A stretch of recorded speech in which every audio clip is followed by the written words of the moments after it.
Hello everyone, welcome back to our channel SM online classes. आज की video में हम लोग देखने वाले हैं थेल्स प्रमेय का विलोम।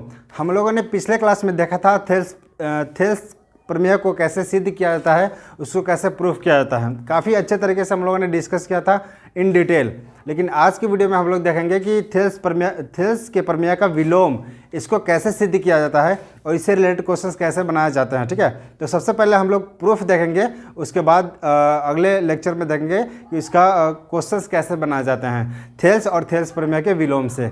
ठीक है, तो आप चैनल पर नए हैं तो अपने दोस्त सब्सक्राइब कर लीजिए और अपने दोस्तों में शेयर कर दीजिए। ठीक है, तो चलिए आज का वीडियो स्टार्ट करते हैं काफ़ी अच्छे तरीके से। तो चलिए देखते हैं इस थेल्स के विलोम में थेल्स का विलोम क्या कहता है, उसका कथन सबसे पहले देख लीजिए। क्या हम लोगों ने पिछले लेक्चर में भी देखा था, थेल्स के प्रमेय का कथन था, उसका स्टेटमेंट था, उसके अकॉर्डिंग हम लोगों ने फिगर ड्रॉ किया था। उसी के प्रकार हम लोग देखेंगे इसमें थेल्स प्रमेय के विलोम को हम लोग कहते हैं आधारभूत समानुपातिकता प्रमेय का विलोम। इसको ऐसे भी एग्जाम में दिया रहेगा, थेल्स के प्रमेय के विलोम को ऐसे भी बोलते हैं आधारभूत समानुपातिकता प्रमेय का विलोम या फिर थेल्स का विलोम, दोनों तरीके से इसको पूछा जा सकता है। ठीक है, तो आप इस स्टेटमेंट को पढ़िए पहले क्या कह रहा है। यदि कोई रेखा किसी त्रिभुज की दो भुजाओं को समान अनुपात में विभाजित करती हो तो वह तीसरी भुजा के समांतर होता है।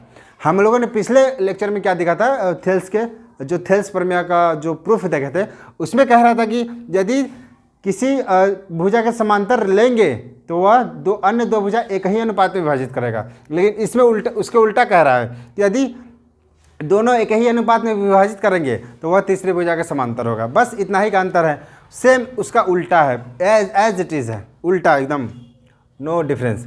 देखिए, तो इसका पहले डायग्राम बनाएंगे, डायग्राम भी सेम बनेगा इसका। ठीक है, जैसे हम लोगों ने थेल्स में बनाते हैं उसी प्रकार इसका डायग्राम भी बनेगा, रचना भी सेम बनेगा, प्रमाण भी सेम करेंगे हम लोग। ठीक है, तो जिसको थेल्स प्रमेय प्रूफ करने आ गया उसको थेल्स का विलोम भी आ जाएगा काफ़ी इजी तरीके से। ठीक है, मान लीजिए ये ABC है, डन। और मान लीजिए कि एक रेखा है DE, जो DE रेखा है जो AB को AC को क्या चीज D और E बिंदु पर काटता है, डन। तो चलिए अब इसको प्रूफ देखते हैं इसका।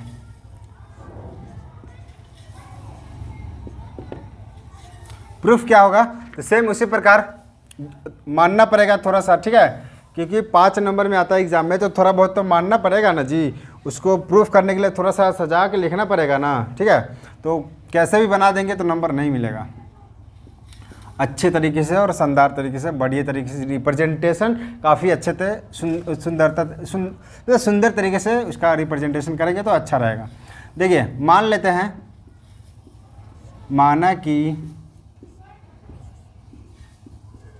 रेखा DE रेखा, आप फिगर को देखते रहेंगे, माना कि रेखा DE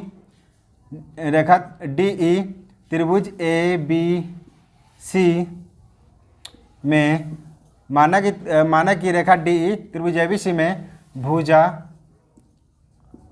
भुजा AB तथा AC को, माना कि रेखा DE त्रिभुज ABC में भुजा AB तथा AC को कितना क्रमशः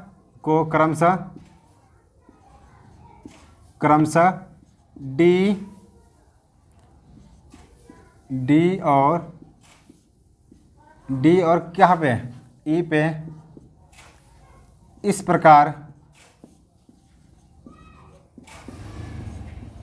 काटती है कि,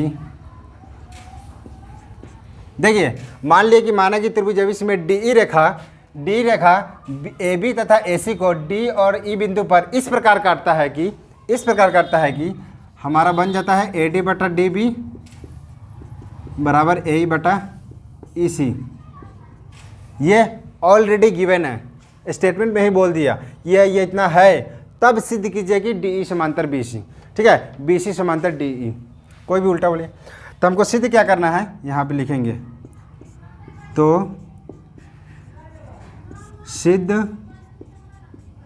करना है कि क्या सिद्ध करना है, BC समांतर DE, ये समांतर का चिन्ह है, ठीक है। तो BE समांतर DE हमको ये प्रूफ करना है, ठीक है। तो सेम उसी प्रकार रचना भी सेम लिखाएगा। तो रचना लिखिए, इसका रचना क्या होगा, रचना में भी वही लिखना है। क्या करना है, D से एक लंब खींचना है AC पर,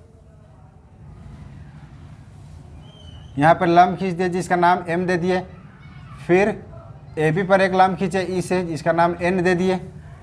D को C से मिला दिए, फिर B को E से मिला दिए, ठीक है। ये काम आपको करना है रचना में। लिखेंगे यहाँ पे D से DM लंब का ये चिन्ह है। D से DM लंब AC, D से DM लंब AC तथा E से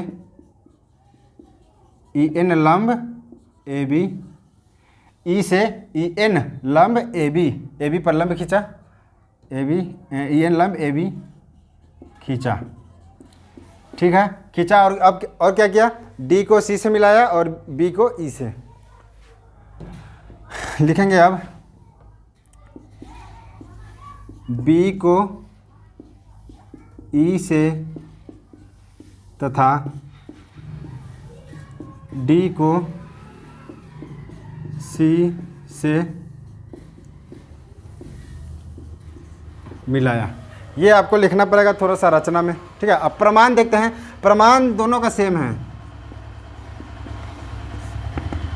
ठीक है। प्रमाण दोनों का सेम है, तो प्रमाण में भी वही निकालेंगे। त्रिभुज ADE का क्षेत्रफल,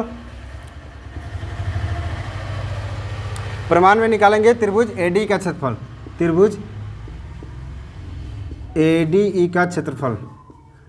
तो ADE का क्षेत्रफल क्या होगा, 1/2 आधार गुने ऊंचाई। तो ADE का क्षेत्रफल क्या होगा, ADE का क्षेत्रफल मतलब आधार AD हो जाएगा और ऊंचाई क्या चीज़, EN।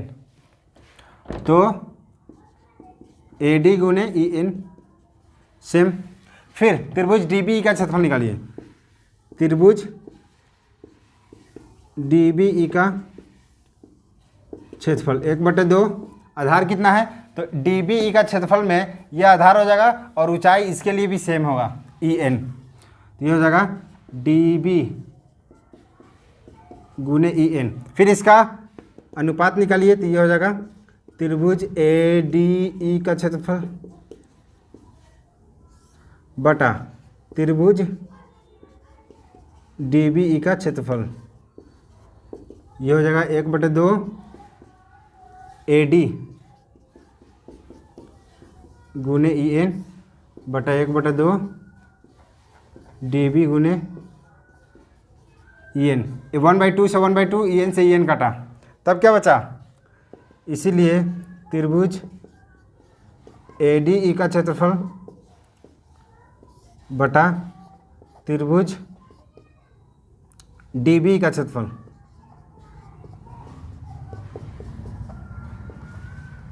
ये हो जाएगा AD बटा DB, इसको समीकरण 1 मान लीजिए, ठीक है। अब क्या करते हैं, सेम उसी प्रकार AD का क्षेत्रफल निकालिए, ADE का क्षेत्रफल। सेम उसी प्रकार क्या करेंगे, अब इसको आधार मान के त्रिभुज AD का क्षेत्रफल निकाले और DBE का क्षेत्रफल निकालिए, ठीक है ना, इस साइड का।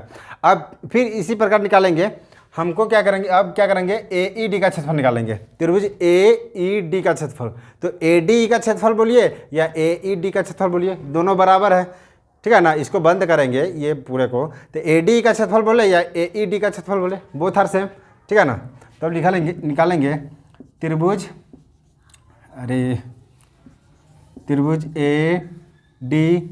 त्रिभुज AD का क्षेत्रफल निकालिए या AED, इसी को AED भी लिख सकते हैं, कोई ज़रूरत नहीं है। अब यहाँ पे AD लिखे या AED लिखे, बोथ आर सेम।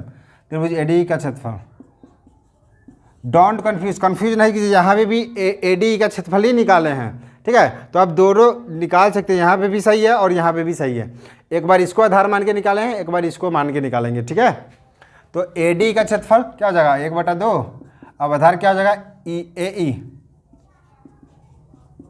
और ऊंचाई क्या हो जाएगा, इसके लिए ऊंचाई हो जाएगा dm, क्योंकि AE है, इसको घुमाएंगे ऐसे तो ये क्या हो जाएगा dm, हमका dm क्या हो जाएगा, ऊंचाई हो जाएगा यहाँ पे। अब फिर त्रिभुज DEC का क्षेत्रफल निकालिए, DEC का ये क्या हो जाएगा 1/2, आधार क्या है EC, आधार EC, और ऊंचाई भी इसके लिए क्या हो जाएगा dm ही हो जाएगा। अब इसका अनुपात निकाल लीजिए, इसीलिए त्रिभुज ADE का क्षेत्रफल बटा त्रिभुज DEC का क्षेत्रफल ये हो जाएगा 1/2 AE गुने DM बटा 1/2 EC गुने DM। तो DM से DM कटा, 1/2 से 1/2 कटा, तो क्या बचा, इसीलिए त्रिभुज ADE का क्षेत्रफल बटा त्रिभुज DEC का क्षेत्रफल कितना आ गया, AE बटा EC, AE बटा EC, इसको समीकरण 2। ठीक है, आई होप ये इतना समझ में आया होगा आप लोगों को। अब क्या करते हैं, हम लोगों को कुछ दिया गया है, क्या हम लोगों ने मान के चला था यहाँ पे, तो ये ऑलरेडी गिवन है ना, तो इसको लिखेंगे। अब क्या लिखेंगे, इसको मिटा दे, आप लोग लिख सकते हैं, इसको स्क्रीनशॉट लीजिए एक बार अपने से। आई होप आप लिख लिए होंगे। अब इसको मिटा रहे हैं। अब यहाँ पे लिखना क्या है हम लोगों को, किंतु चूंकि दिया गया है, यहाँ पे लिखेंगे चूंकि दिया गया है क्या, AD बटा DB बराबर AE बटा EC, क्योंकि हम लोगों ने मान के चला था, उसी में ऑलरेडी कह रहा था। देखिए यहाँ पे भी कह रहा है, यदि कोई रेखा किसी त्रिभुज की दो भुजाओं को समान अनुपात में विभाजित करता है, समान अनुपात में विभाजित करता है, तब सिद्ध कीजिए कि वह समांतर होता है, तीसरी भुजा का समांतर। तो ये ऑलरेडी गिवन है, मतलब दिया गया है ऑलरेडी। अब देखिए AD बटा DB यहाँ पे आया हुआ है समीकरण 1 में। AD बटा DB का मान कितना है, त्रिभुज AD का क्षेत्रफल बटा त्रिभुज DB का क्षेत्रफल। तो AD बटा DB की जगह पे हम लिख सकते हैं इसको क्या, त्रिभुज ADE का क्षेत्रफल बटा त्रिभुज DBE का क्षेत्रफल लिख सकते हैं, बिल्कुल लिख सकते हैं। और उसी प्रकार AE बटा EC क्या आया हुआ है, AE बटा EC यह रहा समीकरण 2 में, इतना लिख सकते हैं AE बटा EC की जगह पे, बिल्कुल लिख सकते हैं। तो इसको लिख सकते हैं त्रिभुज ADE का क्षेत्रफल बटा त्रिभुज DEC का। अब देखिए त्रिभुज AD का क्षेत्रफल, त्रिभुज AD का क्षेत्रफल दोनों बराबर है, तो ये कैंसिल आउट हो जाएगा। तो क्या बच जाएगा, इसलिए बच जाएगा त्रिभुज DBE का क्षेत्रफल बराबर बच जाएगा त्रिभुज DEC का क्षेत्रफल। ठीक है, इतना बचेगा ना, बिल्कुल बचेगा। तो आई होप इतना तक आपको समझ में आया होगा। अब देखिए क्या कुछ दिख रहा है, DB का क्षेत्रफल, DBE का क्षेत्रफल और DEC का क्षेत्रफल कब होगा ये दोनों बराबर, ये DB का क्षेत्रफल, DBE का क्षेत्रफल और DEC का क्षेत्रफल दोनों के लिए आधार सेम है, दोनों का आधार सेम होगा तब ना जाके ये क्या होगा, ये दोनों बराबर होगा। समझ रहे हैं बात, क्योंकि बोला है त्रिभुज में ऑलरेडी गिवन है कि AD बटा DB और AE बटा EC है, मतलब इसको क्या, इसको समान अनुपात में बांट रहा है। तो यह जो आपका ये दोनों ADE और ECE ये दोनों क्या होगा, क्षेत्रफल बराबर हो गया अकॉर्डिंग टू गिवन स्टेटमेंट। उसके अकॉर्डिंग जो दिया हुआ है इसको, उसके अकॉर्डिंग हम लोग चले तो ये इसका क्षेत्रफल क्या हो गया, बराबर हो गया। और क्षेत्रफल बराबर हो गया इसका, ये और इसका और इसका क्षेत्रफल बराबर हो गया, मतलब क्या, त्रिभुज क्या है, समांतर, DE और BC क्या है, समांतर है। क्यों, क्योंकि यहाँ पे देखिए दोनों का आधार भी सेम है, दोनों का आधार क्या है, सेम है, और दोनों ये दोनों समांतर है, तभी ना क्या है, ये दोनों का क्षेत्रफल बराबर है, क्योंकि दोनों क्या है, एक ही जोड़ी समांतर रेखाओं के बीच स्थित है, दोनों एक ही जोड़ी समांतर रेखाओं के बीच स्थित है। तो यहाँ पे कह सकते हैं, यहाँ पे थोड़ा सा लिख दीजिए, बिकॉज क्योंकि ये दोनों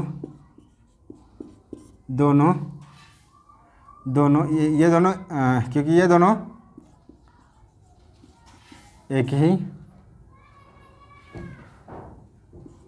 एक ही आधार